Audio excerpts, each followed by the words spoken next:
Thanks for watching. Don't forget to like, comment, share and subscribe to Alhamdulillahi alladhi kafa wa salamun ala ibadihi alladhina istafa amma ba'd. Fa'udhu billahi minash shaitanir rajim. Bismillahir rahmanir rahim. Ya ayyuhalladhina amanu udkhulu fis silmi kaffah wa la tattabi'u khutuwatish shaitan innahu lakum aduwwun mubin. Wa qala an-nabiy sallallahu alayhi wa sallam ad-dunya kulluha mata' wa khayru mata'id dunya al-mar'atu as-salihah aw kama qala an-nabiy sallallahu alayhi wa sallam. Allahumma salli ala sayyidina Muhammadin wa ala ali sayyidina Muhammadin wa barik wa sallim. Allahumma salli ala sayyidina Muhammadin wa ala ali sayyidina Muhammadin wa barik wa sallim. Allahumma salli ala sayyidina Muhammadin wa ala ali sayyidina Muhammadin wa barik wa sallim. Stage پر تشریف فرما معزز علماء اکرام، مدرسہ حاضہ کے اساتذہ اعزام، معزز سامعین، پردہ نشین خواتین، عزیز طلبہ، آپ کا یہ جلسہ، آج کا یہ دن آپ حضرات کے لیے بڑی مبارکبادی کا، خوشی کا ہے کہ آپ کے علاقے کے ممتاز، مایہ ناز، فکر مند، درد دل رکھنے والے، عظیم صلاحیتوں کے قابل استاذ نے، یہاں کے بڑے عالم دین نے، اس ادارے کے بانی اور ناظم نے آپ کی تربیت اور اصلاح کے لیے بڑا اچھا انتظام کیا، مرد و خواتین کے لیے، مسجد کے ذمہ دار حضرات کے لیے، یہاں کے فارغین اور دیگر علماء و حفاظ کے لیے۔ ہم پر اگر بس چڑھتے ہوئے کوئی آدمی ہمیں سیٹ دے دے، گرمی کے موسم میں ہمیں پینے کے لیے پانی کی پیکٹ دے دے، اور کسی موقع پر ہم گر رہے ہوں، ہماری گاڑی کا اسٹینڈ کھلا ہوا ہو، اسے سیدھا کرنے کے لیے کہہ دے، تو ہم اسے اپنا محسن سمجھتے ہیں، اس کا شکریہ ادا کرتے ہیں، جو ہماری اولاد کے لیے، ہماری بچیوں اور عورتوں کے لیے، ہمارے مستقبل اور فیوچر کے لیے ہمیں علماء کی رہبری، علماء سے تعلق، ان کی باتیں سنانے کے لیے انتھک محنت کرتے ہوں، دن رات تگ و دو کرتے ہوں، ایسے علماء کی ہمیں قدر کرنی چاہیے۔ آج بھی اللہ کے نبی علیہ السلام کی وہ حدیث صادق آتی ہے، آپ نے فرمایا تھا، سرکار دو عالم صلی اللہ علیہ وسلم نے، کن عالماً او متعلماً او مستمعاً او محباً ولا تکن خامساً فتہلک۔ عالم بنو، علم سیکھنے والے بنو، علماء سے پوچھنے والے بنو، ان سے محبت کرنے والے بنو، اور آگے ان سے نفرت کرنے والے نہ بنو۔ اگر ان سے نفرت کرو گے، اہل علم سے اپنا تعلق توڑ لو گے، مفتی رشید احمد گنگوہی رحمت اللہ علیہ نے لکھا ہے کہ جو آدمی علماء سے نفرت کر لیتا ہے، اپنا رشتہ توڑ لیتا ہے، اللہ رب العزت اسے دنیا میں یہ سزا دیں گے، اس کی اولاد میں کسی کو عالم حافظ نہیں پیدا کریں گے، آخرت میں اسے یہ سزا ملے گی، قبر میں دفن کرنے کے بعد اس کا چہرہ قبلے سے پھیر دیا جائے گا۔ اور قبر کے عذابوں میں سے ایک عذاب یہ بھی ہے کہ میت کا چہرہ قبلے سے پھیر دیا جائے، یہ علامت ہوتی ہے کہ اللہ اس مردے سے ناراض ہیں۔ اس واسطے ہمیں علماء کی صحبت، ان کے تعلق اور ان کے محبت کے ساتھ جینا چاہیے۔ حضرت لقمان رضی اللہ تعالیٰ عنہ کی نصیحتوں میں سے ہے کہ بیٹا علماء کے ساتھ بیٹھا کرو، جب اللہ کی رحمت ان پر برسے گی تو تجھے بھی اس رحمت کا حصہ ملے گا، اور گنہگاروں کے ساتھ، فاسق فاجر لوگوں کے ساتھ نہ بیٹھا کرو، جب اللہ کی لعنت ان پر برسے گی تو اس کا حصہ تجھے ملے گا۔ خوشبو کی عطر کی دکان پہ بیٹھو گے، اگر وہ نہیں بھی لگائے گا پھر بھی خوشبو آتی رہے گی۔ اگر لوہار کی بٹھی کے پاس بیٹھو گے، وہ لوہا اگرچہ کہ تمہیں نہیں لگائے گا پھر بھی اس کی چنگاریاں اور دھول تمہیں پہنچتی رہے گی۔ اس لیے علماء کے پاس بیٹھنا گویا اپنی روح کو راحت پہنچانا ہے، اپنی آخرت سدھارنے کا انتظام کر لینا ہے۔ اللہ تعالیٰ نے ان علماء کے صدقے سے جو نعمتیں ہمیں عطا کی ہے، ایمان کی عظمت اور دولت، اس کی قدر کرنی چاہیے۔ سب سے بڑی نعمت اس زمانے کی ایمان کی نعمت ہے۔ ساری نعمتیں ایمان کی نعمت کے تابع ہیں۔ اگر یہ نعمت نہ ہو اور ساری دولتیں مل جائیں پھر بھی وہ آدمی نعمت والا نہیں ہے، وہ آدمی اللہ کی نظر میں مہلت والا ہے، پکڑ والا ہے۔ آج نہیں تو کل اللہ کی سخت اس پر پکڑ آئے گی۔ سورہ فاتحہ میں سب سے پہلے مسلمانوں کو ہدایت مانگنے کا اہتمام ہر نماز میں، ہر رکعت میں، فرض ہو یا نفل ہو، ہدایت کی تاکید کی گئی ہے۔ اہدنا الصراط المستقیم، ہدایت مل گئی، باقی ساری نعمتیں نعمت شمار ہوں گی۔ اگر ہدایت نہیں ملے گی باقی ساری نعمتیں عذاب شمار ہوں گی۔ فرعون کے پاس کون سی نعمت کی کمی تھی؟ لیکن کیا وہ ساری نعمتیں فرعون کے حق میں وہ نعمت ہے یا فرعون کے حق میں وہ عذاب ہے؟ جس پانی پر، جس سمندر پر اسے فخر تھا، قارون کو جس خزانے پہ فخر تھا، نمرود کو جس عہدے اور منصب پر فخر تھا، اللہ تعالیٰ نے انہی منصبوں میں، انہی دولت اور خزانوں میں ان کو عذاب میں مبتلا کر دیا ہے۔ آج کوئی مسلمان اپنے بیٹے کا نام قارون ہو، فرعون ہو، نمرود ہو رکھنا چاہتا ہے؟ کوئی ان کا نام رکھنا نہیں چاہتا، چونکہ یہ ساری نعمتیں ہدایت کے نعمت کے تابع نہیں رہی ہیں۔ اسلام اور ایمان کے بغیر یہ نعمتیں ملی ہیں تو اب ان میں سے کوئی نعمت شمار نہیں ہوتی ہے۔ اس لیے قاری طیب صاحب رحمت اللہ علیہ فرمایا کرتے تھے، ہدایت اصل نعمت ہے، باقی ساری نعمتیں اس کے تابع ہیں۔ اگر یہ نعمت نہ ملے، باقی ساری نعمتیں مل بھی جائیں پھر بھی وہ نعمت شمار نہیں ہوگی، اللہ کی طرف سے عذاب شمار ہوگا۔ اس کی قدر کر لینی چاہیے۔ ایمان کا سودا نہ کیا جائے، جھوٹ بول کر کما لینا، دھوکہ دے کر کما لینا، شراب بیچ کر کما لینا، شراب پلا کر کما لینا، سودی کاروبار کر لینا، زمین ہڑپ کر کھا لینا، پراپرٹیوں پر ناجائز قبضے کر لینا، شادی ہو کر 30 سال ہو گئے اب تک بیوی کا مہر ادا کرنے کی توفیق نہیں ہوئی ہے، باپ مر کر 20 سال ہو گئے اب تک بھی باپ کے کھیت پر اناج اگا کر کھاتے جا رہا ہے، باپ کی بزنس سے کما کر بچوں کی تعلیم دیتے جا رہا ہے، بہنوں کو وراثت دینے کی توفیق نہیں ہوئی، حرام راستے سے جو بھی کمائی حاصل ہوگی وہ ایک راستے پہ خرچ نہیں ہوگی، وہ ساری نسل میں اس کی نوعت منتقل ہوگی۔ ایک کھیت سے جو باپ کی پراپرٹی تھی، بہنوں کا بھی حصہ تھا، ماں کا بھی حصہ تھا اور دوسرے رشتہ داروں کا بھی اس میں حق تھا، لیکن بڑے بھائی نے قبضہ کر لیا، چھوٹے بھائی نے قبضہ کر لیا، بہنوں کو حراست نہیں دے رہا ہے، ماں کو اس کا حصہ نہیں دے رہا ہے، یا بیٹے نے قبضہ کر لیا، ماں کو حق نہیں دے رہا ہے، بہنوں کو حق نہیں دے رہا ہے۔ اس ایک کھیت سے کمائی کرنے کے بعد جو حرام غذا اپنے اندر گھر میں آئے گی اس کی نحوست صرف گھر میں نہیں آئے گی، پوری اولاد اور نسل میں منتقل ہوگی۔ اللہ کے نبی علیہ السلام نے فرمایا، جو شوہر اپنی بیوی کا مہر ادا کیے بغیر زندگی گزارتا ہو اور ادا نہیں کرنا چاہتا ہو، کل قیامت کے دن اللہ تعالیٰ اسے زنا کرنے والوں کی صف میں کھڑا کریں گے۔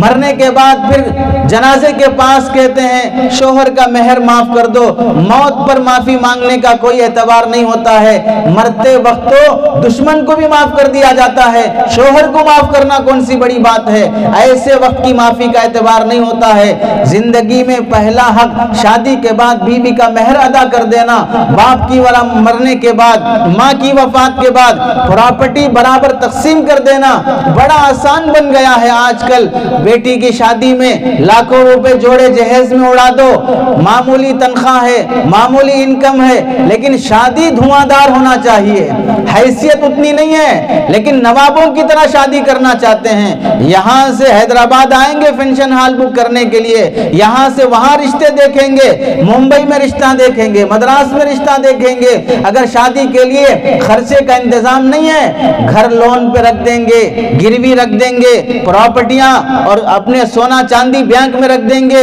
لون قرضے پہ لے لیں گے، سود پر پیسہ لے لیں گے اور بیٹی کی شادی میں 10 لاکھ 15 لاکھ خرچ کریں گے، لوگوں کو 500 1000 2000 لوگوں کی دعوت کی جائے گی، اور آنے والے داماد کو تو رواج ہے لینے دینے کا، لین دین کا رواج یہ بھکاریوں میں ہوتا ہے، مالدار آدمی دیتا ہے اور بھکاری سڑک پہ کھڑے ہو کے لیتا ہے۔ آپ اپنے گھر میں داماد لانا چاہ رہے ہیں یا بھکاری لانا چاہ رہے ہیں؟ دینے کا آپ کو شوق ہے تو دیجئے، لیکن سامنے والا مستحق ہے یا نہیں یہ بھی دیکھ لیجئے۔ مستحق ہے تو بھکاری کو بھی دینا ٹھیک ہے، اگر مستحق نہیں ہے تو داماد کو بھی دینا ٹھیک نہیں ہے۔ جن گھروں میں لین دین کا رواج ہے، یاد رکھ لیجئے، جو شادیاں جوڑے جہیز کے ساتھ ہوتی ہیں، جوڑا جہیز کو شریعت نے رشوت کہا ہے، اور رشوت حرام اور ناجائز ہے۔ رشوت کا پیسہ جس طرح کھانا استعمال کرنا حرام ہے، جوڑا جہیز کا پیسہ بھی لے کر شادی کرنا ناجائز اور حرام ہے۔ اگر بعض لوگ اس جوڑا جہیز کے پیسے سے ولیمے کی دعوت کرتے ہیں، ایسے ولیمے کی دعوت قبول کرنا بھی ناجائز اور حرام ہے۔ بعض کہتے ہیں اللہ نے ہمیں دیا ہے، ہم اپنی بیٹی کو دے رہے ہیں، اس میں کیا غلطی ہے؟ ہم خوشی سے دے رہے ہیں، زبردستی سے نہیں دے رہے ہیں۔ اللہ نے آپ کو دیا ہے اور بہت دے، آپ داماد کو دیجئے، بیٹی کو دیجئے، لیکن ابھی کیا جلدی ہے؟ شادی کے فوری بعد داماد مرنے والا ہے، اتنا جلدی کیوں دے رہے ہیں؟ شادی کے بعد 6 مہینے گزر جائیں، 1 سال 2 سال گزر جائے، آپ کو معلوم ہوگا داماد کتنے پانی میں ہے، دینے کے قابل ہے یا 2 رکھ کے لگانے کے قابل ہے۔ جب پتہ چل جائے گا تب اپنی صرف وہ 5 لاکھ 10 لاکھ کی نہیں بلکہ پوری پراپرٹی لکھ کر دے دیجئے۔ تب تو نہیں دیں گے۔ کیوں نہیں دیں گے؟ اس واسطے کہ جو شادی میں دیا تو دیا، اور شادی کے بعد دیا تو پھر سانپ کے پیٹ میں گیا، اس کا کوئی حساب نہیں ہوگا۔ شادی میں دیے تو ہی یاد رہے گا۔ تو کیا مطلب؟ بیٹی کی محبت میں، داماد کی محبت میں نہیں دے رہے ہیں۔ اتنی عاشقی کے چکر دامادوں سے نہیں ہوتے ہیں، بس یہ کہ ہمارا نام رہنا ہے کہ شادی میں اتنا دیے ہیں۔ اس دینے کے چکر میں سودی قرضوں میں مبتلا ہو جائیں گے، بیٹے محنت کما کر سالوں لگ جائیں گے وہ سود ادا کرنے کے لیے۔ جو شادیاں سود لے کر کی جاتی ہیں اس میں اللہ کبھی برکت نہیں رکھتے ہیں۔ فنکشن ہال بھاری بھاری بک کریں گے، سانچک کی رسم، پاؤمیس کی رسم، منہ دکھائی کی رسم، گود بھرائی کی رسم، جماگی کی رسم، دفنانے کی بھی رسم تک بھی آدمی پیچھے نہیں ہٹتا ہے، سارے رسومات کے ساتھ نکاح کرنا چاہتا ہے، سارے رسومات۔ کندھا دینے کے لیے بھی لوگ نہیں آ رہے تھے کرونا وائرس میں، اور وہ سب لوگ ہماری دعوت کی لیسٹ میں پہلے نمبر پہ تھے۔ ہمارے رشتہ دار ہیں، ہمارے بھائی ہیں، ہمارے چاچا خالو ہیں، ہمارے بہت قریب کے آدمی ہیں، دعوت کو بلائیں گے تو پہلے ٹیبل سے فارغ ہو جاتے ہیں، اور جب مر گئے کندھا دینے کے لیے بھی نہیں آ رہے ہیں۔ پتہ چلا اپنا کون ہے پرایا کون ہے۔ جس کے لیے لاکھوں روپے سود پہ اڑا رہے تھے ان میں سے کوئی بھی اپنا نہیں ہے۔ اپنا وہ نہیں ہوتا جو سیلفی میں ساتھ کھڑے ہونا چاہتا ہے، اپنا وہ ہوتا ہے جو مصیبت میں ساتھ کھڑنے تیار ہوتا ہے۔ جو نکاح رشوت کے ساتھ، جوڑے جہیز کے ساتھ کیے جاتے ہیں، آج دیکھ لیجئے، پہلے زمانے میں نکاح ہوتا تھا، نکاح کے بعد دلہن کو مرسیڈیز میں نہیں لے جاتے تھے، دلہن کو بیل گاڑی میں لے جایا جاتا تھا۔ ایسے گھر میں رشتہ ہو رہا ہے جہاں پر بھینس بھی ہے، بکری بھی ہے، کھیت کھلیان بھی ہے، دلہن کو 2-4 دن کے بعد بھینس کا دودھ نکال کے لانا ہے، بھینس کو بکریوں کو چارہ ڈالنا ہے، پورے گھر میں جھاڑو دینا ہے، اور پھر مہینہ 6 مہینے کے بعد گوبر کے ذریعے سے پورے گھر کی لپائی کرنا ہے۔ یہ سارے کام کرنے کے لیے وہ دلہن تیار تھی، اور کوئی جھگڑا ویسی جگہ پر ہوتا بھی نہیں تھا۔ ظاہری انتظامات، ظاہری اسباب کچھ نہیں ہے، لیکن لڑکی کی تربیت ہوئی ہے تو بھینس پالنے کی جگہ پر بھی جا کر وہ گھر کو سکھ دکھ اور راحت کے ساتھ رکھ سکتی ہے۔ اور آج مرسیڈیز گاڑی میں سونے میں تول کر 20-25 تولے سونا دے کر 60-70 جوڑے کپڑے دے کر اور پورے آرام کے ساتھ اسے رخصت بھی کیا جاتا ہے، لیکن 20 دن کے بعد سے ہی جھگڑے شروع ہو جاتے ہیں۔ پتہ کیا چلا؟ انسان ترقی نہیں کرا ہے، سامان ترقی کیے ہیں۔ پہلے بیل گاڑی میں جاتے تھے، اب مرسیڈیز میں جا رہے ہیں۔ پہلے رنگ روغن کے لیے گوبر استعمال کیا جاتا تھا، اب پینٹ استعمال کیا جا رہا ہے۔ اسباب تو بدل گئے ہیں، انسان بدلا نہیں ہے، انسانیت بدلی نہیں ہے۔ اس واسطے 20 لاکھ شادی میں خرچہ کر کے بھی 20 دن بھی سکون سے نہیں جیتے ہیں، خلا طلاق کی نوبت آ جاتی ہے۔ بڑے بڑے کالجوں میں پڑھانے کا فکر ہے، شادی کے لیے بہت سے لوگ رشتہ تلاش کرتے ہیں ایسی جگہوں پر جہاں پر تھوڑی بہت دینداری آ گئی، تبلیغ کی نسبت سے ہو، علماء کی صحبت سے ہو، تو اب کیا کرتے ہیں؟ دینداری میں بھی ملمہ سازی کرتے ہیں۔ کیا کیا جائے گا؟ رشتہ کرتے وقت جوڑا جہیز مانگیں گے نہیں، لیکن ایسی جگہ پر رشتہ تلاش کریں گے جہاں مانگنے کی ضرورت بھی نہ پڑے، منہ دیکھ کر ہی دے دینا فقیر آیا ہے، مانگنے کی بھی ضرورت نہ پڑے۔ تو پھر کیا بولیں گے؟ ہم بولے ہی نہیں ان کو دو بول کے، ہم پوچھے ہی نہیں ان کو دو بول کے، پھر بھی وہ خوشی سے دے رہے ہیں۔ وہ خوشی سے نہیں دے رہے ہیں، آپ کی صورت دیکھ کے دے رہے ہیں، آپ کی صورت دیکھ کے دے رہے ہیں۔ جس طرح دکاندار کو پتا چل جاتا ہے آنے والا گاہک ہے یا آنے والا بھکاری ہے، وہ دیکھ کے کیا ہونا پوچھتا ہے اور کبھی خیرات ڈال کے آگے بڑھا دیتا ہے۔ تو یہ جو ملمہ سازی ہے، ایسی جگہ پر رشتہ تلاش کرنا جہاں پر کچھ مانگنے کی بھی ضرورت نہ پڑے، اس سے پہلے ہی دے دیا جائے، یہ کوئی دینداری نہیں ہے، دینا ہی ہے، لینا ہی ہے۔ تو غیر مسلموں سے سبق سیکھو۔ آج بھی وہ لوگ شادیوں میں فضول خرچی نہیں کرتے ہیں، آج بھی سادی سیدھی شادی کر کے اپنی بیٹی اور داماد کے لیے پراپرٹیاں بنا کر دیتے ہیں تاکہ ان کا گھرانہ سکون سے رہے، اور ہم لوگ دعوتوں میں اڑا کر ضرورت پر بیٹی اور داماد کو دینے تیار نہیں ہوتے ہیں۔ ساس سسر اور داماد اور خسر کے اندر بھی قرض لینے دینے کے موقع پر بھی انسانیت کا سلوک نہیں کیا جاتا ہے۔ عام دنوں میں تو خوب دینے تیار ہیں، لیکن مصیبت کے دنوں میں دینے تیار نہیں ہیں۔ اپنی شادیوں میں مسلمان بن جاؤ، اپنی پراپرٹیوں میں مسلمان بن جاؤ۔ آج کا مسلمان نکاح کے موقع پر مسلمان بننے تیار نہیں ہے، آج کا مسلمان پراپرٹی تقسیم کرنے کے موقع پر مسلمان بننے تیار نہیں ہے۔ یہاں پورے رسومات کے ساتھ نکاح کرے گا اور وہاں پراپرٹیاں اللہ کی تعلیمات کے خلاف تقسیم کرے گا، بہنوں کو ان کا حصہ نہیں دے گا۔ کوئی بہن مانگنے کے لیے آ بھی جائے، میرا حق ماں کے حق میں سے، ماں کی پراپرٹی میں سے، باپ کی پراپرٹی میں سے جو میرا حصہ بنتا ہے دے دو، بھائی دھمکی دیتا ہے۔ رشتہ داری ہونا یا پراپرٹی ہونا، رشتہ داری ہونا یا پراپرٹی ہونا، اگر باپ کا حصہ ہونا ہے، ماں کے حصے میں سے حصہ ہونا ہے تو پھر حصہ لے کے جاؤ، آج کے بعد سے ہمارے سے تعلق نہ رکھو۔ رشتہ توڑ لینے کی دھمکی دے کر حرام غبن کر لیتا ہے، حرام روزی اپنی اولاد کو کھلانے پر راضی ہو جاتا ہے۔ جس نسل میں بہنوں کو وراثت نہ دی جاتی ہو، اس نسل میں حرام منتقل ہوتا ہے، اور وہ حرام لے کر بھی وہ اولاد کبھی باپ کے حق میں ایصال ثواب کرنے کے قابل بھی نہیں رہتی ہے۔ اور کتنے نوجوان ہیں جو جوانی کی دہلیز پر قدم بھی نہیں رکھے، ابھی سے اسکول پڑھتے ہوئے، کالج پڑھتے ہوئے ان کی زندگیوں میں افیون، گانجا، شراب، نشے کی عادت ابھی، جبکہ پرانے زمانے میں اگر کوئی نوجوان 30-40 سال پہلے کبھی اس کو بیڑی سگریٹ کی عادت بھی دوستوں کی غلط صحبت کی وجہ سے پینے کا شروعات بھی کرتا تھا، تو 30-40 سال پہلے اگر کسی کو بیڑی بھی شروع کرنا ہو، خریدنے کی بھی ہمت نہیں ہوتی تھی۔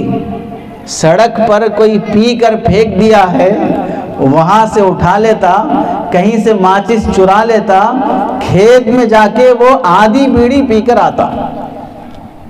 یہ ڈر تھا شروعات میں۔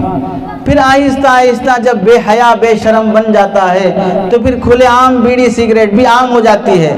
لیکن آج اتنی بھی شرم حیا نہیں ہے، آج 10th کا ایگزام دینے سے پہلے ہی بچہ نشے کا عادی بن جاتا ہے۔ کالج میں قدم رکھنے سے پہلے ہی افیون اور گانجے کا عادی ہو جاتا ہے. جو باپ، جو لڑکا اور جو مرد نشے کا عادی ہو جاتا ہے اسے سن لینا چاہیے. اللہ کے نبی علیہ السلام فرماتے ہیں جو شراب پیے گا، چوری کرے گا، سود کھائے گا، یتیم کا مال ہڑپے گا، اللہ تعالیٰ اسے جنت میں کبھی داخلہ نہیں دیں گے، اس پر جنت حرام کر دیتے ہیں جو ایسے حرام کاموں میں مبتلا ہو جاتا ہے. اللہ کے نبی علیہ السلام نے ایک مرتبہ فرمایا سنو جو شراب کے عادی ہو جاتے ہیں اللہ تعالیٰ ان کی دعائیں قبول نہیں کرتے، ان کی نسل ان کی تربیت سے محروم ہو جاتی ہے.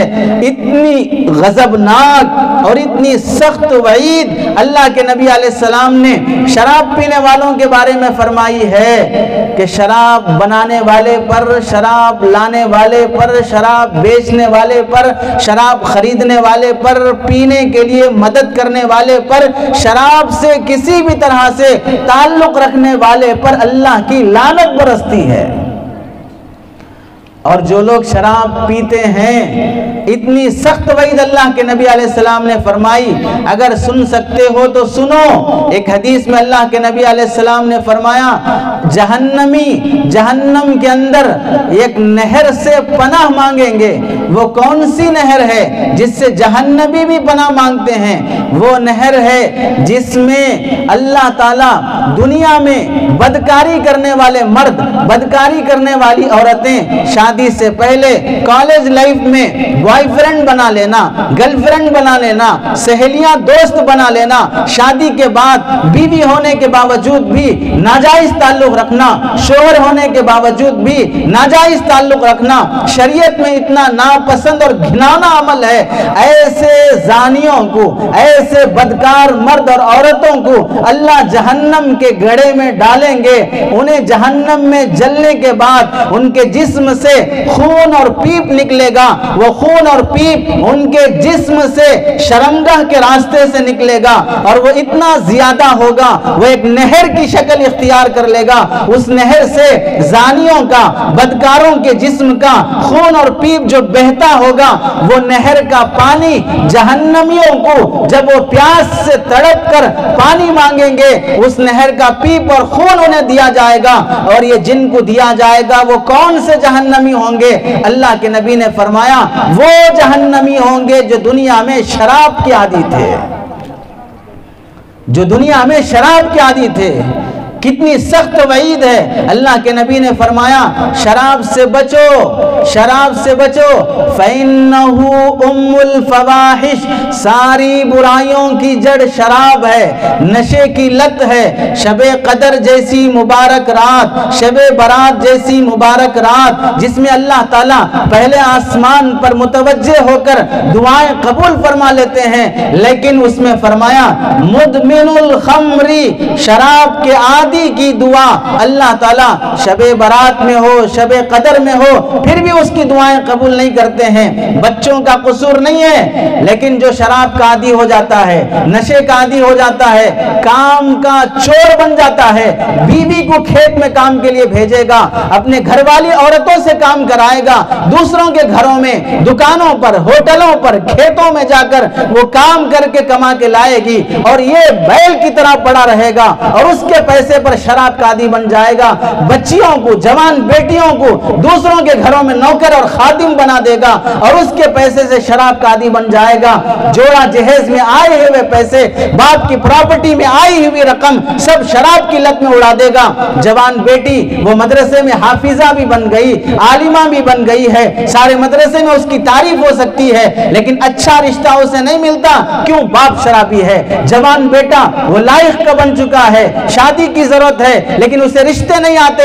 کیا وجہ سے ہے؟ کہ باپ شرابی ہے. شرابی باپ کے گھر میں کوئی اولاد کا رشتہ بھی کرنا نہیں چاہتے ہیں. وجہ یہ ہے کہ اس کے گھر میں میری بیٹی سکون سے، عزت کے ساتھ نہیں رہ سکتی ہے. شراب کی لت کی وجہ سے اولاد تربیت سے محروم، خاندان عزت سے محروم. دولت کے بعد بھی برکت سے محروم، سارے سماج میں وہ ذلت کی زندگی جینے پہ مجبور ہو جاتا ہے۔ کتنے نوجوان ہیں ابھی سے وائٹنر کے ذریعے سے، پان کے ذریعے سے، نشے کے چاکلیٹ کے ذریعے سے، ایسے ایسے بہانوں سے وہ نشے کے عادی بنتے جا رہے ہیں کہ اللہ کی پناہ سوچا بھی نہیں جا سکتا۔ 12 سال کی عمر میں وہ شراب کا عادی بن گیا ہے، 12 سال کی عمر میں وہ گانجے اور نشے کا عادی بن چکا ہے۔ اپنی اولاد کی تربیت کرو۔ انسانوں اور جانوروں میں اللہ نے فرق جن چیزوں میں رکھا ہے اس میں ایک فرق اللہ نے تربیت کا بھی رکھا ہے۔ انسانوں کو ذمہ داری دی ہے بچے جنم دینے کے بعد تربیت کرو، جانوروں کو ذمہ داری نہیں دی ہے کہ بچے جنم دینے کے بعد تربیت کرو۔ آج تک تم نے تمہارے گاؤں میں دیکھا کہ کوئی گدھا اپنے گدھے بچوں کو تربیت کر رہا ہو، کوئی کتا اپنے چھوٹے بچوں کی تربیت کر رہا ہو، کوئی بلی اور مرغی اپنے بچوں کی تربیت کر رہی ہو اور وہ یہ کہتی ہو بلی اپنے بچوں سے بسم اللہ پڑھ کے کھاؤ، سیدھے ہاتھ سے کھاؤ، تمہاری خالہ آئی سلام کرو، تمہارے ماموں آئے سلام کرو۔ بلی کرتی ہے اپنے بچوں کے ساتھ، کوئی جانور کرتے ہیں اپنے بچوں کے ساتھ۔ اولاد میں تربیت کا سسٹم اللہ نے جانوروں میں نہیں رکھا ہے۔ اگر انسان بچے جنم دینے کے بعد اپنی اولاد کی تربیت کی اہمیت نہیں رکھا، اور کیا وہ باپ تربیت کر سکتا ہے جو گھر آتے وقت نشے میں ڈلتے ہوئے آ رہا ہو؟ کسی شاعر نے کیا خوب لکھا ہے، پی کے جب وہ میخانے سے چلا ہوا ہوش سے مدہوش، پی کے جب وہ میخانے سے چلا ہوا ہوش سے جب مدہوش، جا کے نالی میں گرا، کتے نے جب اس پہ پیشاب کیا تو کہا ساقیہ اور پلا اور پلا۔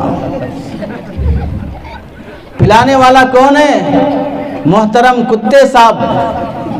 اب اسے کہہ رہا ہے ساقیہ اور پلا۔ ایسا باپ اپنے بیٹے کی تربیت کر سکتا ہے؟ ایسا باپ اپنی بیٹی کی حفاظت کر سکتا ہے؟ کیسے تربیت ہوگی بچوں کی جب باپ کو اپنی اولاد کے حقوق تک کا بھی پتہ نہیں ہوگا؟ اللہ نے انسانوں اور جانوروں میں تربیت کا بنیادی فرق رکھا ہے۔ حضرت ابو الاسود دویلی رحمت اللہ علیہ اپنے بچوں سے فرمایا کرتے تھے، بیٹوں میں نے تم پر تمہارے پیدا ہونے سے پہلے احسان کیا ہے۔ وہ کیا احسان ہے؟ میں نے شادی کے لیے ایسی لڑکی سے نکاح کا انتخاب کیا ہے کہ وہ صرف میری خواہش پوری کرنے والی نہ ہو، بلکہ میں نے اپنی شادی کے لیے اپنی ہمسفر اپنی بیوی کا انتخاب میں صرف خواہش سامنے نہیں رکھا ہے، میں نے یہ سوچا میری بیوی کیسے ہونی چاہیے، اس سے زیادہ میں نے یہ سوچا میرے بچوں کی ماں کیسی ہونی چاہیے، کیسے اخلاق والی ہونی چاہیے، کیسی تربیت والی ہونی چاہیے۔ میں نے اپنی بیوی کے لیے، اپنی بیوی چننے کے لیے ایسی لڑکی کا انتخاب کیا ہے تمہیں اپنی ماں کو ماں کہتے ہوئے فخر محسوس ہوگا۔ حضرت مولانا احمد علی لاہوری رحمت اللہ علیہ بڑے مفسر گزرے ہیں، بڑے مفسر گزرے ہیں، جن کے متعلق علی میاں ندوی رحمت اللہ علیہ نے فرمایا تھا، اگر میں احمد علی لاہوری رحمت اللہ علیہ سے ملاقات نہ کرتا تو مجھے پتہ نہ چلتا کہ اللہ کتنی بڑی ذات ہے۔ اللہ کا اللہ ہونا یقین سے جسے میں نے سمجھا ہے وہ ذات ہے حضرت مولانا احمد علی لاہوری رحمت اللہ علیہ۔ دارالعلوم دیوبند میں پڑھ رہے ہیں، غریب طالب علم ہے۔ کشمیر کا ایک شخص اپنی بیٹی کا رشتہ کرنے کے لیے شیخ الہند رحمت اللہ علیہ کے پاس یہ پیغام لے کر آتے ہیں، میری بیٹی جوان ہو گئی، میں نکاح کرنے کے لیے آپ کے شاگردوں میں سے کسی اچھے شاگرد کا انتخاب کرنا چاہتا ہوں، رشتہ کرنے کے لیے بیٹی کا نواب مالدار آدمی کہاں آ رہا ہے؟ دارالعلوم دیوبند مدرسے کے طالب علم سے رشتہ کرنا چاہتا ہے۔ اور آج ہم کہاں جاتے ہیں؟ فیس بک پر، ٹویٹر پر، واٹس ایپ پر، اخبارات میں، اور سب سے زیادہ آسان کسی اور کے نکاح میں اپنے بچے کے رشتے دیکھنے جاتے ہیں۔ اور جو جہاں جیسی چیز ڈھونڈتا ہے، فٹ پاتھ پہ ملنے والی چیز ویسی ہوتی ہے اور شو روم میں ملنے والی چیز بھی ویسی ہوتی ہے۔ فیس بک میں ملنے والی فیس تو اچھا رہے گا لیکن دل اس کا کالا ہو چکا ہوگا، اور واٹس ایپ ٹویٹر پہ ملنے والی وہ آن لائن تو ملے گی، آف لائن نہیں ملے گی۔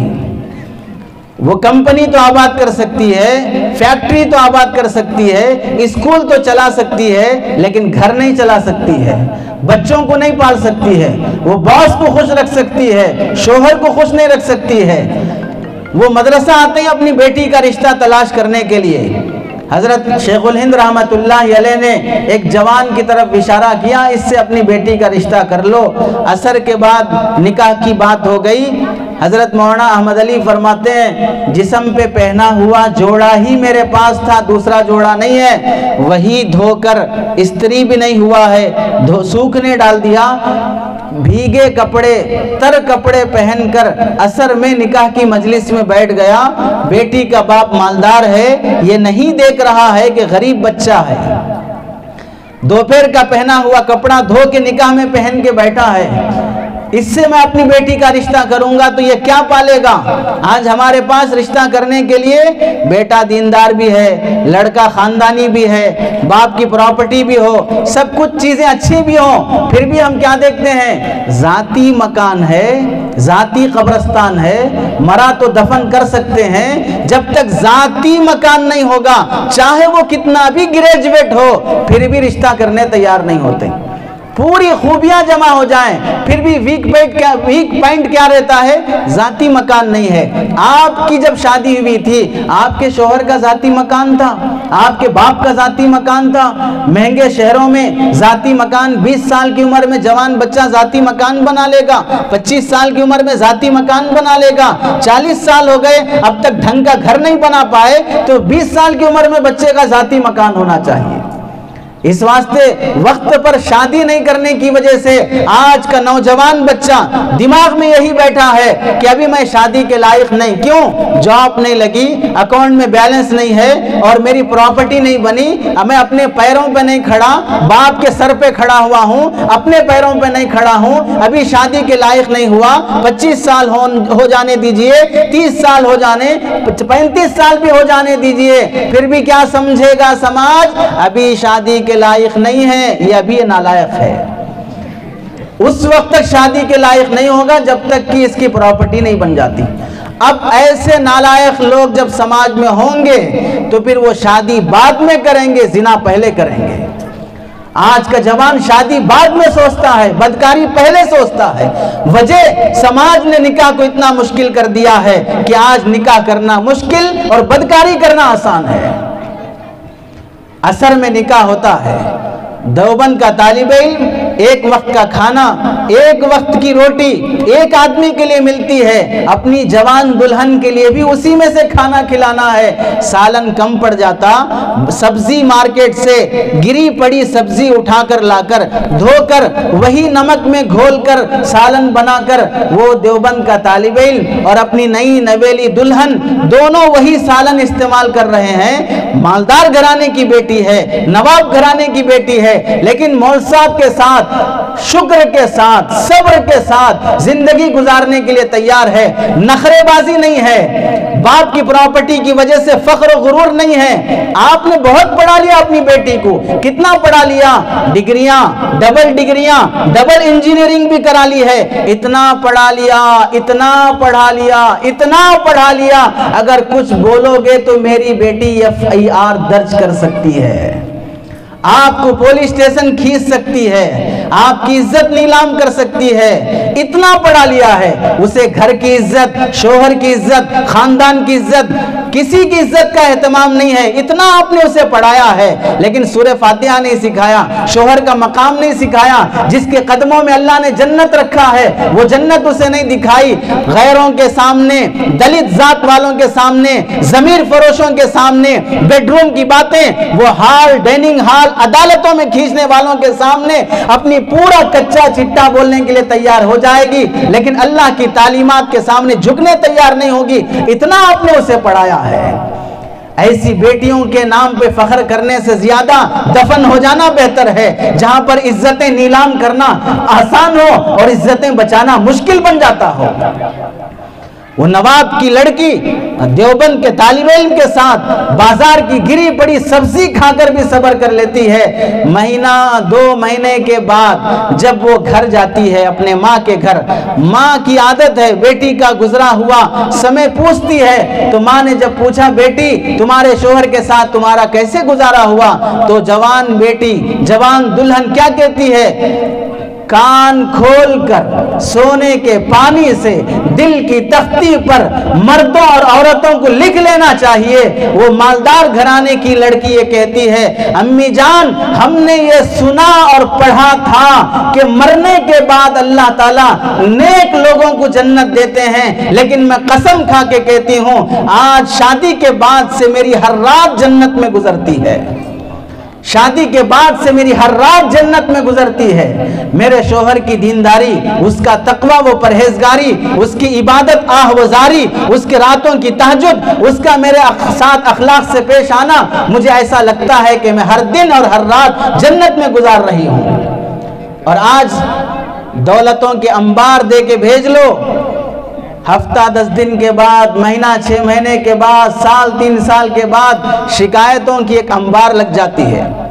شوہر سے شکایتیں، سسرال سے شکایتیں، اولاد سے شکایتیں۔ اس زمانے میں 40-50 سال پہلے شادی ہو کر جانے والی لڑکیاں، انہیں یہ نصیحت کی جاتی تھی، بیٹی تیری ڈولی جا رہی ہے، اب سسرال کے گھر سے تیرا ڈولا آئے گا، چھوٹی چھوٹی باتوں پر لڑ کر آنے کا تجھے حق نہیں ہے، وہ نصیحتیں کی جاتی تھی۔ اور آج کیا کہتے ہیں، باپ بھی روڈی ہے، بھائی بھی غنڈا ہے، اور وہ بھی اس پر کلین چٹ کیا ہوا ہے، اب کچھ بھی اگر میری بہن کو، میری بیٹی کو بولے گا، آ جاؤ دیکھ لیں گے کیا ہوتا کی، آ جاؤ دیکھ لیں گے کیا ہوتا ہے۔ اور سن لو، آنے کے بعد دیکھنے کے لیے کچھ نہیں رہتا، کنواری لڑکی عورت بن کے واپس آتی ہے، دیکھنے کے لیے صرف یہی رہے گا، کنواری لڑکی عورت بن کے واپس آتی ہے، دیکھنے کے لیے صرف یہی رہے گا۔ اور یہ نعمت جانے کے بعد پھر کہیں تم اپنی بیٹی کو دوسری جگہ پر نکاح کرنے کے قابل نہیں رہ جاتے ہو۔ اپنی اولاد کو سب سے زیادہ سونے چاندی کا زیور دینے سے بھی زیادہ انہیں اخلاق کا زیور دو، حیا کا زیور دو۔ اگر با اخلاق با حیا لڑکیاں غریب گھرانے میں بھی جائیں گی، وہ اس غریب گھرانے کو بھی تاج محل بنا دیں گی، اور اگر مالدار گھرانے کی بھی لڑکیاں بد اخلاق، بدتمیز، بے حیا ہو کر جائیں گی، وہ تاج محل کے گھرانے میں بھی جائیں گی، اس گھرانے کو قبرستان بنا دیں گی۔ اپنی لڑکیوں کو حیا کی تعلیم دو۔ کتنی نوجوان لڑکیاں کالج میں ڈگریاں دلانے کا شوق ہے، اس واسطے بس میں کس کے ساتھ آ رہی ہے، کس کے ساتھ جا رہی ہے، آٹو والے کے ساتھ جا رہی ہے، یہاں سے فلاں کالج میں آزو بازو بیٹھنے والے غیر مسلم ہیں، پڑھانے والا غیر مسلم ہے۔ بوائے فرینڈ بنانا ذمہ داری اور ضروری تقاضا بن چکا ہے۔ اگر نہیں ہے کسی کا بوائے فرینڈ، کالج جاتے ہوئے وہ شرماتا ہے، گویا کہ وہ ننگا جا رہا ہے، کالج کو وہ ننگا جا رہا ہے، جیسے جسم سے کپڑے اتر گئے ہوں، شرمندہ ہوتا ہے۔ اگر کسی کی گرل فرینڈ نہ ہو، ویسے وہ کالج میں شرمندہ ہو رہا ہے۔ ایسے سماج میں بیٹیوں کو پڑھنے کے لیے بھیجتے ہوئے شرم نہیں آتی، یہ سوچتے ہیں کہ ڈگری حاصل کر رہی ہے۔ کیا ہوگا ڈگری حاصل کرنے کے بعد؟ اچھے رشتے آئیں گے، امریکہ لے جانے والے آئیں گے، لندن لے جانے والے آئیں گے، اور آگے قبرستان لے جانے والے آئیں گے۔ اس واسطے ڈگریاں دلانے کا شوق ہے۔ ڈگریوں کی چکر میں جو عزتیں نیلام ہو جاتی ہیں، جو ناجائز تعلقات ہو جاتے ہیں، شادی سے پہلے ہی لڑکی کسی غیر مسلم کے ساتھ بھاگنے کے لیے تیار ہو جاتی ہے، وہ دکھائی نہیں دیتا۔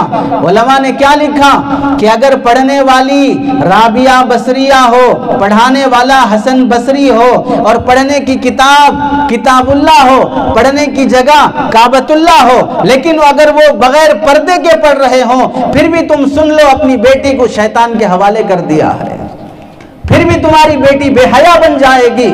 ایسے پاکیزہ ماحول میں صحابہ سے، صحابیات سے، نبی سے اور ازواج مطہرات سے بھی اللہ نے پاکیزہ دل والوں سے بھی پردہ رکھا ہے، تو پھر ہم یہ کہتے ہیں گلی کا بچہ، محلے کا بچہ، بستی کا بچہ، گاؤں کا بچہ، سب ہمارے بچے دہلیز پہ بیٹھ کے باتیں کرتے رہیں گے، سب گزرتے رہیں گے اور سب کے بارے میں کہیں گے ہمارا بچہ۔ اتنے بچے کیسا ہو گئے آپ کو؟ اتنے بچے کب ہو گئے؟ تو پھر اتنے بچوں کی عید کے کپڑے کا انتظام کیوں نہیں کرتے؟ شادی کی فکر کیوں نہیں کرتے؟ پراپرٹی میں حصہ کیوں نہیں دیتے؟ یہ سب آپ ہی کے تو بچے ہیں۔ پردے کا مسئلہ آیا تو آپ کے بچے، پراپرٹی کا مسئلہ آیا تو آپ کے بچے بھی آپ کے نہیں ہیں۔ یہ شیطان اور نفس کی مکاری ہے کہ صرف بہانے بنا کر بے حیا بے پردہ ہو جانا۔ اللہ کے نبی علیہ السلام کے پاس بخاری جلد ثانی کی روایت ہے، ایک خاتون جسے فٹس کی بیماری ہے، جب بھی فٹس آ جاتی جہاں ہو وہاں گر جاتی، کپڑے بکھر جاتے، بے پردگی ہو جاتی۔ اللہ کے نبی علیہ السلام کے پاس حضرت ابن عباس رضی اللہ تعالیٰ عنہما راوی ہیں، فرماتے ہیں ایک موقع سے اگر تم زمین پر کوئی جنتی عورت کو دیکھنا چاہتے ہو تو اس عورت کو دیکھ لو جو جا رہی ہے۔ اللہ کے نبی نے اس کے جنتی ہونے کی بشارت دی ہے۔ کیوں بشارت ملی؟ نبی کے پاس آ کر کہتی ہیں یا رسول اللہ مجھے فٹس کی بیماری آتی ہے، دعا کر دیجئے اللہ مجھے صحت دے دے، فٹس کی بیماری نہ آئے۔ اللہ کے نبی نے فرمایا دعا کروں گا، صحت مل جائے گی، صبر کر لو گی، جنت مل جائے گی۔ صحت چاہیے، جنت چاہیے۔ وہ خاتون کہنے لگی یا رسول اللہ جنت چاہیے، بس دوسری درخواست یہ ہے، بیماری فٹس کی گوارا ہے، لیکن دوسری درخواست یہ ہے جب وہ فٹس آتے ہیں تو بے ہوش ہو کر گرنے کے بعد کپڑے ادھر ادھر بکھر جاتے ہیں، مجھے اس بیماری میں بھی بے حیا اور بے پردہ ہونا گوارا نہیں ہے، یہ دعا کر دیجئے بیماری فٹس کی آئے لیکن میرے جسم کا پردہ، میرے جسم کا کپڑا ادھر ادھر نہ ہٹے۔ اللہ کے نبی نے دعا فرمانے کے بعد جب وہ جانے لگی تو فرمایا اگر تم کسی جنتی خاتون کو دیکھنا چاہتے ہو تو اس خاتون کو دیکھ لو، اللہ نے اسے جنت کا فیصلہ کیا ہے۔ بیماری میں بھی بے پردہ ہونا گوارا نہیں ہے، اور ہم چاچا کے بیٹے کی، نڑن کی، ساس کی، دیورانی کی، اس کا رشتہ حضرت آدم علیہ السلام سے ملے گا، اس کے بھی شادی میں جاتے ہوں تو اپنے چوڑیاں، کنگن، چوٹی، اپنے کمر اور اپنے سینے کو دکھانے کا شوق، وہ زیور ہمارے پاس نہیں ہے تو کیا کریں گے؟ ڈپلیکیٹ وہ پہن کے جائیں گے، وہ نہیں ملے پڑوسیوں سے زیور لے کر پہن کے جائیں گے، فلاں کی شادی میں جانا ہے، تمہاری نیکلیس دے دو، تمہاری پھانسی دے دو، تمہاری چوڑیاں دے دو، تمہارے پائل دے دو، وہاں جا کے پھانسی ڈال لے کے مرنا ہے۔ یعنی اپنے دین کی موت کرنا ہے، اپنی دینداری کا جنازہ نکال دینا ہے، اپنے دکھاوے کا اتنا شوق، اور وہاں بیماری میں مرتے، بیماری میں گرتے ہوئے بھی اپنے جسم کا پردہ ہٹانا نہیں چاہتی ہیں۔ آج کے نوجوانوں سے وہ غیرت کہاں مر گئی؟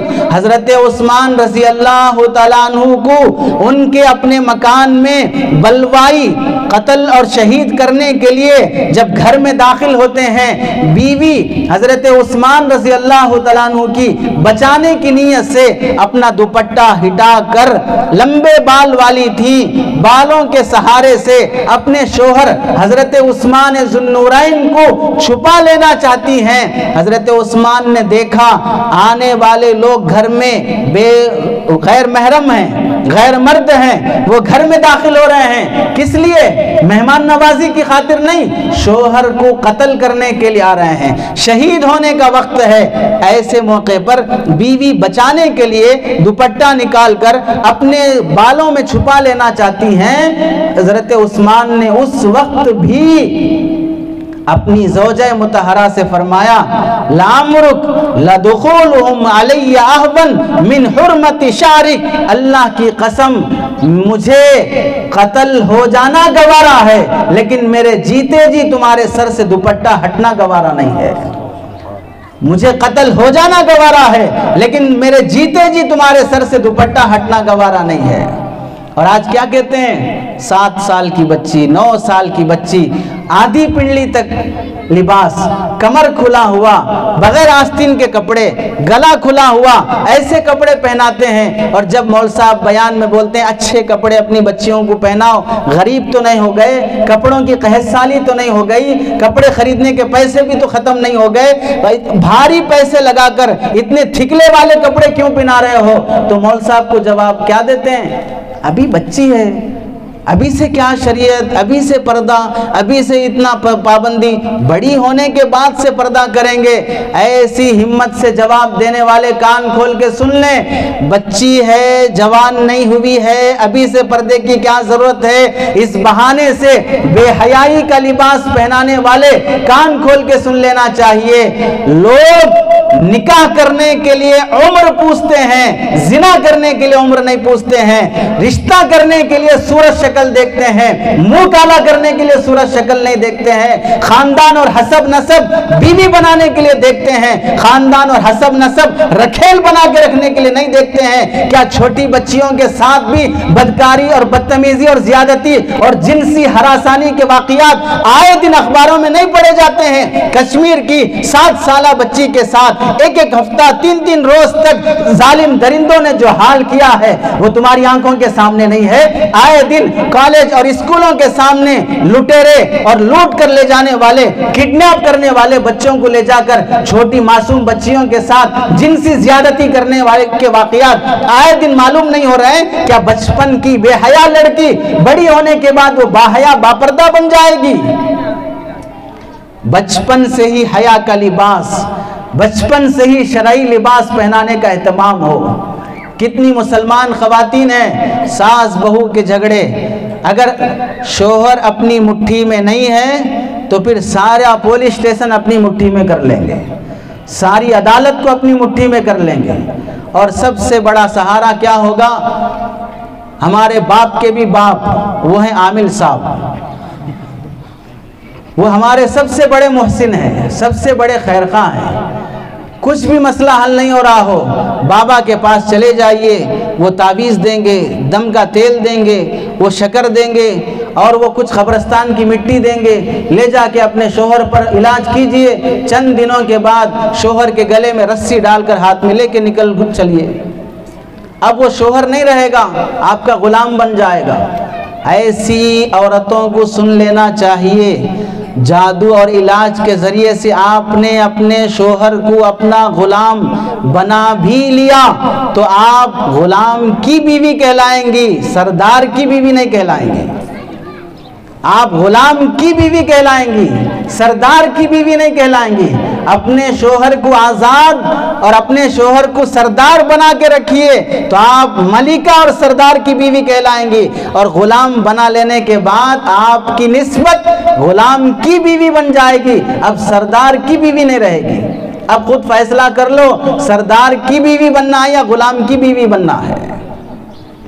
ساس سزا رہی ہے تو پھر جا کے جادو کروا دو، شوہر پریشان کر رہا ہے تو جادو کروا دو، اور کچھ زیادہ لڑائی جھگڑے ہو رہے ہیں تو FIR درج کرا دو، چونکہ پولیس بھی آپ کے بھائیوں کی ہے، عدالت آپ کے چاچا کی ہے، وکیل آپ کے ماموں اور خالو ہیں، اس لیے جا کر کوٹ کچہریاں آباد کرو۔ یہاں سسرال کو آباد کرنے کی فکر نہیں ہے، کوٹ کچہریاں آباد کرنے کی فکر ہے۔